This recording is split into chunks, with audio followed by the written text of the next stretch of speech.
And 6, simplify expressions involving rational exponents, part 2. So this is the end of unit N. And let's see what we can do.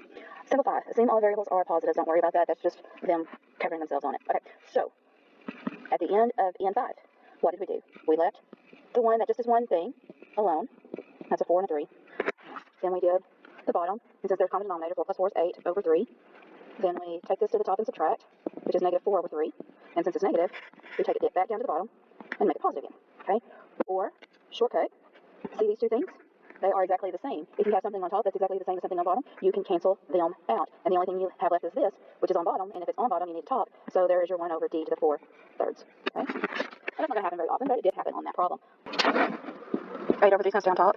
4 plus 7 is 11 over 3. So then I take 11 over 3 and I subtract it to the top. 8 over 3 minus 11 over 3 is negative 3 over 3, which is negative 1. So that would be u to the negative 1. Can't have an exponent of negative, so we're going to take it down to the bottom. You can either put a 1 there, or you don't have to put the 1 with the u. The 1/2 goes to, I didn't put 3 there. Everything inside the parentheses. Right? So we have 9 to the 1/2, u to the 1/2, 49 to the 1/2, and u to the 1/2. Does anybody remember what 2 1/2 power means? That's your root, which means you look at something for 2 of a kind, that multiply together to get 9, which is 3. What happens here, where you have u to the 1/2 and u to the 1/2?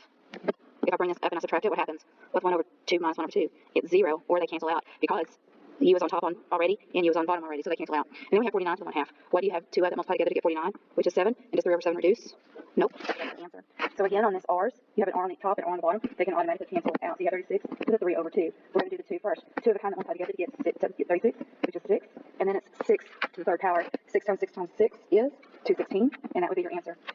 Okay, these w's do not cancel out. The reason that they do not cancel out is because they do not have the same exponent. On the last 2 problems that we had, the exponents were the same. So exactly on top to exactly on bottom, and they cancel out. Okay, on this next one, there's a couple of different ways that you could go about and do it, but we're just going to stick with what we have been doing. Now, on this negative could stay negative, or it could go to be a positive. And what determines that is what the exponent is outside of the parentheses. And since the exponent is 7, that means that we're going to have 7 negatives, and an odd amount of negatives means that your answer is going to be negative. So we're just going to bring that negative out and kind of be done with it.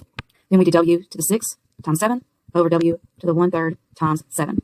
Keep the negative. 6 times 7 is 42 over w to the 1 over 3 times 7 is 7 over 3. 7 over 3 is smaller than 42, so we're going to move it up and subtract. Keep the negative sign. Keep the w. 1, 12, 6 minus 7 is, I went blank, 119 over 3. I was doing it in my head, but I was doing this in my head. So put 42 minus 7 over 3 in a calculator, and you should get 119 over 3. Okay. Now, you could do this the same exact way that we have been doing it, but I want to pause just a second. If I just had, and don't write this down on anything, I'm just kind of showing you on a scrap sheet of paper. If I just gave you s to the 3rd over s, well, that would be s to the 1, right? And so if I have 3 s's on top and 1 s on bottom, one of those s's are going to cancel out. Or if I move that s up, 3 minus 1 is 2. And I see that right there. I have 3 s's on top and 1 s on bottom. So I am going to simplify the inside first before we get started on it. I'm trying to erase this. All right, so now we have 81 to the negative 3/4, s squared to the negative 3/4. Both of those are going to be negative, so both of those are going to go on bottom. 81 to 3/4, negative 3 over 2, so it'll be positive 3 over 2. And the s is going to stay, and the 1 is going to stay, and this means the root is 4, so 4 numbers for the same number, something times something times something times something, equals 81. And what do you multiply 4 times together to get 81 is 3, and 3 times 3 times 3, because the exponent is 3, is 27.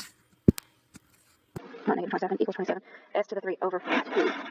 Give me just a second. I gotta check on something. Okay, so we have y to the negative 6 times 1 over 4 over z to the 9 times 1 over 4. The y and the z are not the same base. You're not going to put the y together. You're not going to put the y with the z. You're not going to put the z with the 9. You are going to get these answers and make sure that they are positive exponents. Negative 6 times 1 over 4 is negative 6 over 4, which would be negative 3 over 2. 9 times 1 over 4 is 9 over 4. This right here, the 9 over 4 is already positive. It will stay where it is. This right here, the 3 over 2 is negative. It will not stay where it is. It's going to go to the bottom. If it's going to go to the bottom, then nothing's going to be on top. Yep, I found it, didn't I? There we go. That is a z. The z stays on bottom. The y goes to the bottom. We have 1 on top. Okay, shortcut. See the yz? See the yz? They're gone because they're exactly the same. But you do have to have a 1 left on top because you have to have a top. And so this is 1 to the 81, 1 over 81 to the negative 3 over 4. It says, take me up. So 81 to the positive 3 over 4. We already did it a while ago. 4 of a kind to multiply together to get 81, which is 3, and then 3 times 3 from 3 is 27. Okay. And we get more. These are all negative 2 to the 7th, u to the 7th, v to the 3 times 7, u to the negative 6 over 5 times 7, v to the 2nd times 7. Negative 2 to the 7th, negative 128. This negative is fine. Remember, you can have a negative in front. You just can't have the negatives with the exponents. So because the 128 is negative doesn't mean that we're going to move it down. If the 7 would have been negative, that's when we would have moved it down. Okay, that's still u to the 7th right now. That's v to the 21. That is u to the negative 42 over 5. That is 14. We're going to move the smaller ones to the bigger ones. Negative 42 over 5 is smaller than 7, so we're going to add 42 over 5 because it's negative to begin with. So if you move it, you're going to make it positive. That 14 is positive right now. We're going to move it up to the top because it is smaller than 21. Negative 128. U to v. I don't have a clue. 7 times 5 is 35 plus 42, 77 over 5. And then v to the 7.